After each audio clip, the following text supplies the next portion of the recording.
Hello friends, welcome to my channel super multibaggers. दोस्तों, Bajaj finance, Axis bank और Manappuram finance दो NBFC companies हैं। एक बैंक है, काफ़ी बड़ी बैंक है। इन तीनों के अंदर काफ़ी बड़ी न्यूज़ आते दिखाई दे रही है।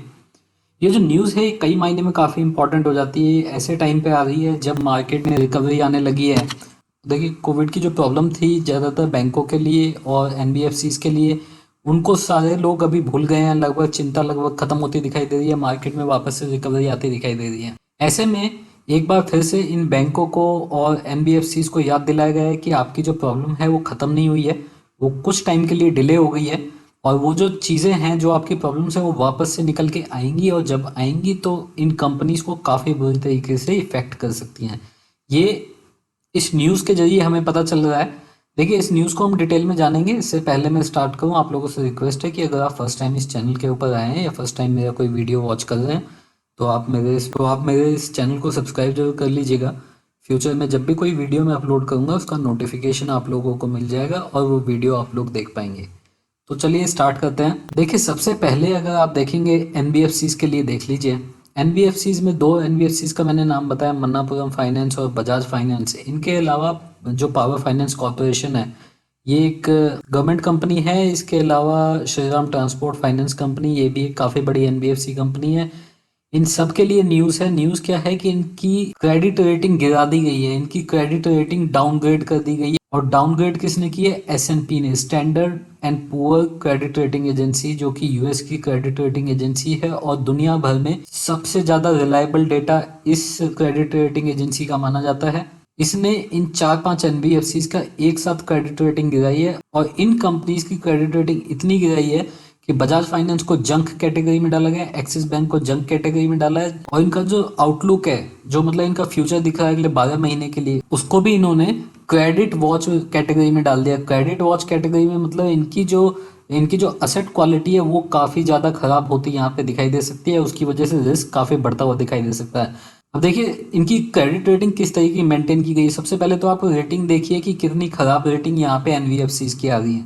श्रीराम ट्रांसपोर्ट की देखेंगे, यहाँ पे इसकी क्रेडिट रेटिंग को घटा के डबल बी माइनस कर दिया गया है।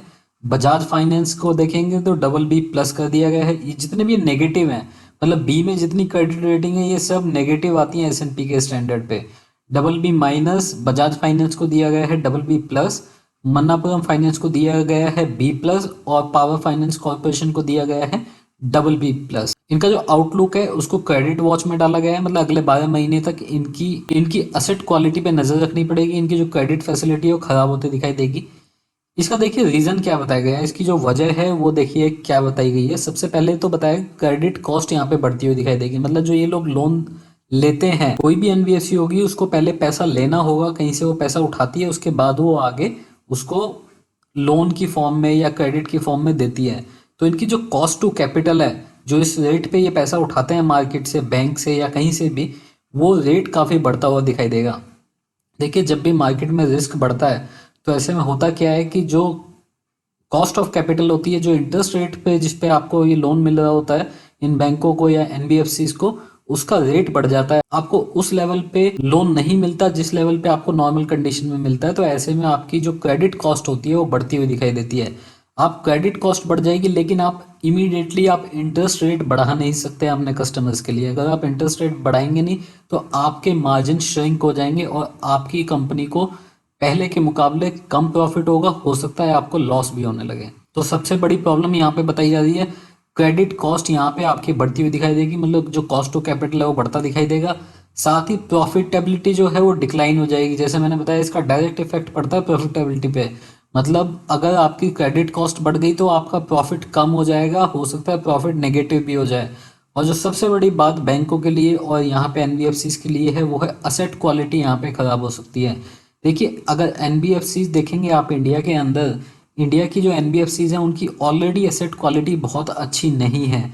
ऐसे में चाहे आप किसी भी बैंक को उठा लीजिए, किसी फाइनेंस कंपनी को उठा लीजिए, किसी एनबीएफसीज को उठा लीजिए, देखिए किसी की भी जो यहाँ पे असेट क्वालिटी है वो बहुत अच्छी नहीं है। डेफिनेटली आप यहाँ पे HDFC बैंक जैसी बैंक को छोड़ देंगे, लेकिन उसके अलावा अगर आप देखें तो जो असेट क्वालिटी है वो इंडिया के अंदर काफ़ी ख़राब है। ऐसे में बोला जा रहा है कि यहाँ पे एसेट क्वालिटी इतनी ज़्यादा ख़राब हो सकती है यहाँ पे कि जितनी ग्रॉस NPA इनका लास्ट क्वार्टर में था, मतलब मार्च क्वार्टर में था, अगले 1 साल के अंदर वो डबल भी होता दिखाई दे सकता है।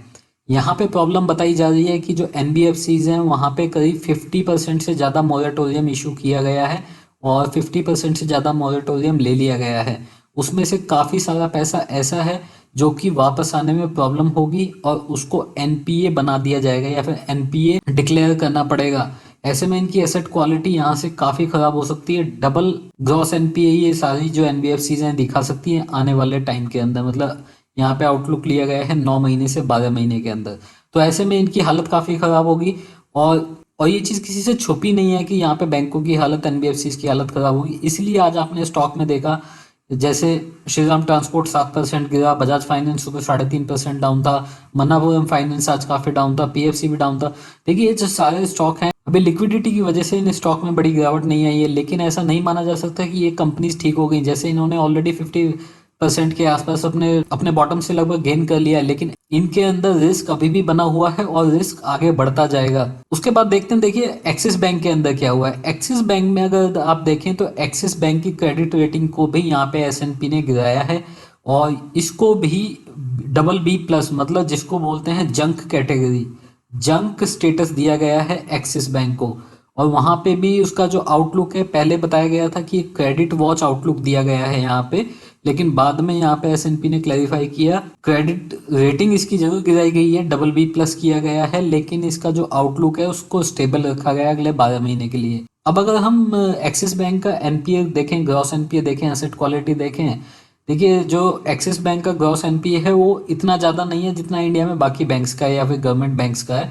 अगर आप एवरेज से देखें तो एवरेज से ऊपर है, लेकिन अगर आप प्राइवेट बैंकों को देखें, प्राइवेट बैंकों में यहाँ सीधा सीधा कंपैरिजन होता है HDFC बैंक से, जो कि आधे % से भी कम पे जिसका कि नेट NPA रहता है, 1% के आसपास ग्रॉस NPA रहता है।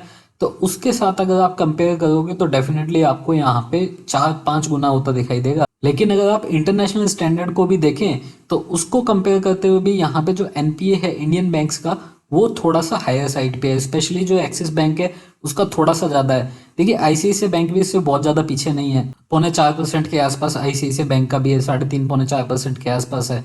लेकिन यहाँ पे जो एक्सिस बैंक का ग्रॉस NPA है वो थोड़ा ज़्यादा है, इसलिए इसका नेगेटिव आउटलुक किया गया है अगले 12 महीने के लिए। इस बैंक के ऊपर काफ़ी खतरा मंडराता रहेगा, स्पेशली असेट क्वालिटी को लेके। देखिए मॉरेटोरियम करीब 52% यहाँ पे एक्सेप्ट किया है एक्सिस बैंक ने, और वो एक बड़ा चिंता का कारण बनता है। अगले 12 महीने तक आप अपना NPA जो है उसको डिक्लेयर नहीं करोगे, मतलब उसके ऊपर मोरेटोरियम लगा हुआ है कि अगर आपको कुछ पैसा नहीं भी आता या कुछ डिले होता है तो उसको भी आप NPA डिक्लेयर नहीं करोगे। तो लेकिन जब ये मोरेटोरियम खत्म होगा तो उसके बाद जितना पैसा नहीं आया होगा इमीडिएटली एक ही महीने के अंदर सारा पैसा नहीं आ जाएगा और काफी बड़ा अमाउंट जाएगा NPA के अंदर, और वहां से आपको NPA लेवल काफी बढ़ता हुआ दिखाई देगा।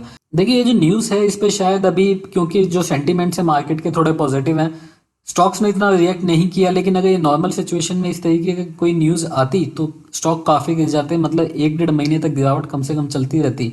अभी आज की डेट में जितनी गिरावट हुई है इन स्टॉक में थोड़ी थोड़ी गिरावट हुई है, लेकिन ऐसे में आप लोगों को सतर्क रहना है। अगर आप इन स्टॉक में लंबे टाइम के लिए इन्वेस्ट कर रहे हैं तो आपको कम से कम 1 साल के लिए इन स्टॉक से बहुत ज़्यादा उम्मीद नहीं करनी चाहिए। 1 साल तक इन स्टॉक का आउटलुक नेगेटिव रह सकता है। दोस्तों अगर आपको ये इन्फॉर्मेशन, ये वीडियो अच्छा लगा हो तो आप इस वीडियो को लाइक जरूर कीजिएगा, आप इसको शेयर कर सकते हैं। अगर आपको मेरी वीडियोस पसंद है तो मेरे चैनल को सब्सक्राइब कर लीजिए। फ्यूचर में जो भी वीडियो मैं अपलोड करूँगा उसका नोटिफिकेशन आप लोगों को मिल जाएगा और वो वीडियो आप लोग देख पाएंगे। अभी के लिए इतना ही। Thank you very much, take care, bye bye.